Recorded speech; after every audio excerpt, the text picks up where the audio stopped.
No, I mean, yeah, a lot of vibration in the car, a lot of just ride problems.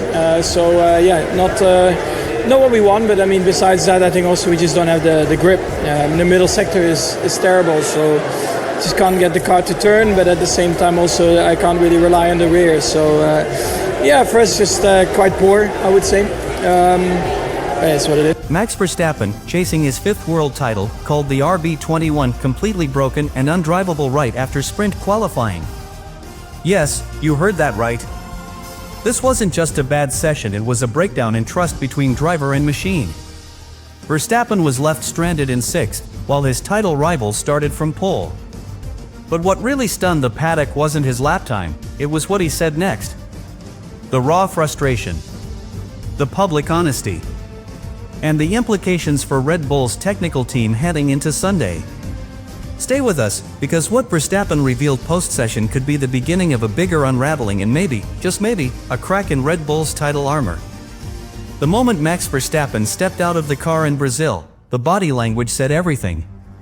No celebration. No nods to the crowd. Just a frustrated walk back to the Red Bull garage.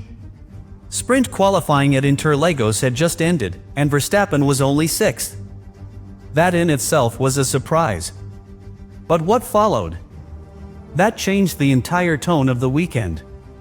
Verstappen, blunt as ever, told the media the truth: the car is broken. We don't know what's going on. This wasn't posturing. It was a driver sending a message. From the first run in SQ1, Verstappen had been fighting a car that refused to obey him. Understeer into turn 1, snap oversteer in sector 2, and brutal instability on throttle out of the final corner. He was wrestling the RB21 lap after lap, not driving it. And when Max Verstappen is reacting instead of attacking, something is fundamentally wrong. Telemetry confirmed what the eyes could already see. His throttle traces were hesitant, the brake pressures inconsistent, and the delta to his usual corner speeds, particularly through Ferradura and Mergelho, was shocking. This wasn't a setup issue. It was deeper. Verstappen's feedback pointed to a mechanical imbalance, possibly linked to a faulty floor or damaged suspension pickup.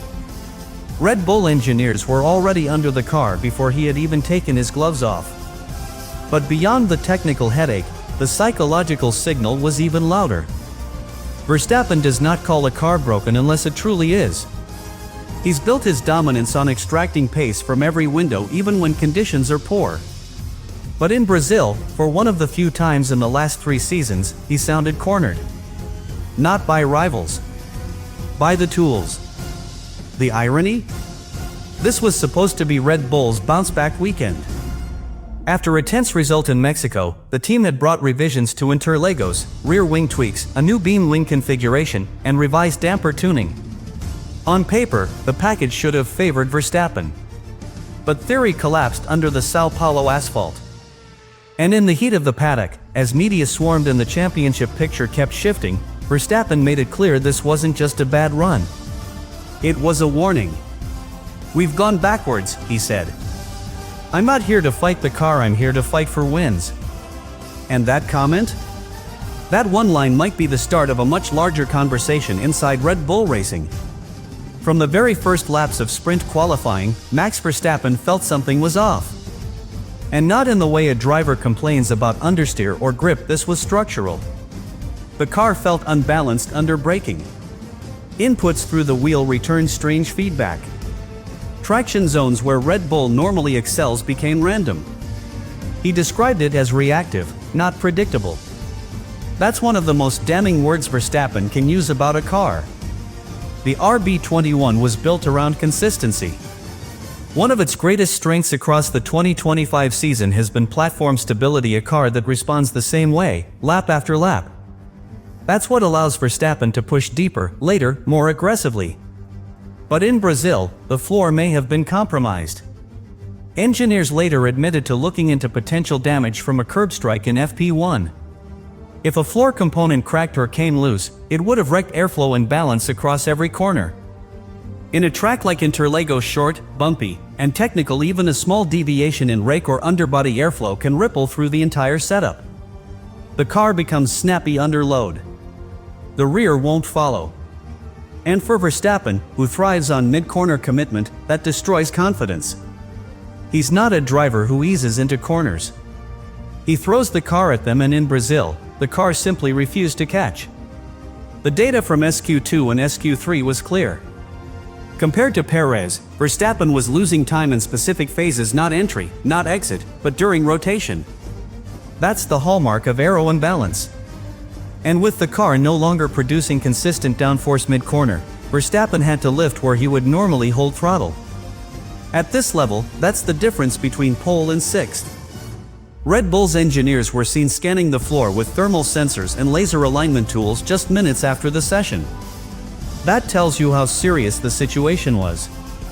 This wasn't just setup didn't work.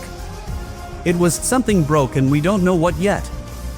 That's rare at Red Bull. Very rare. And Verstappen knew it. His feedback after the session was unusually pointed. Not angry focused.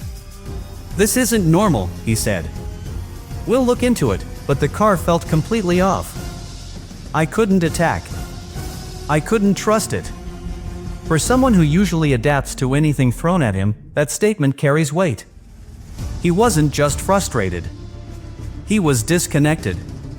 And that's dangerous not for him, but for every team hoping to catch Red Bull in 2026. For Max Verstappen, the sprint qualifying session wasn't just a setback. It was a signal to his engineers, to his competition, and to the Formula One world. For the first time in recent memory, the car wasn't the weapon it's supposed to be. And when the machinery doesn't allow him to fight, Verstappen doesn't go quiet, he gets surgical. His comments weren't emotional outbursts. They were calculated observations, meant to ignite urgency inside Red Bull. He knows exactly how fast the field can close in. McLaren, Mercedes, and even Aston Martin have been circling, waiting for cracks in the Red Bull machine. Verstappen's margin for error has always been small, but his driving made it invisible. In Brazil, it became real. With a misfiring balance and no confidence in the car, he was outqualified by cars he normally dominates. That changes the tone heading into the sprint and the Grand Prix. Behind the scenes, Red Bull's tech team now faces a dilemma. Was the issue in setup? Was it damage? Was it a manufacturing defect on a single part of the floor? These questions need answers fast. Because if Verstappen loses another session to the same unknown, it's not just points they lose. It's rhythm.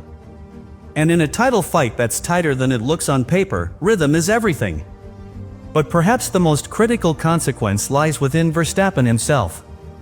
He's not just a driver, he's an optimizer.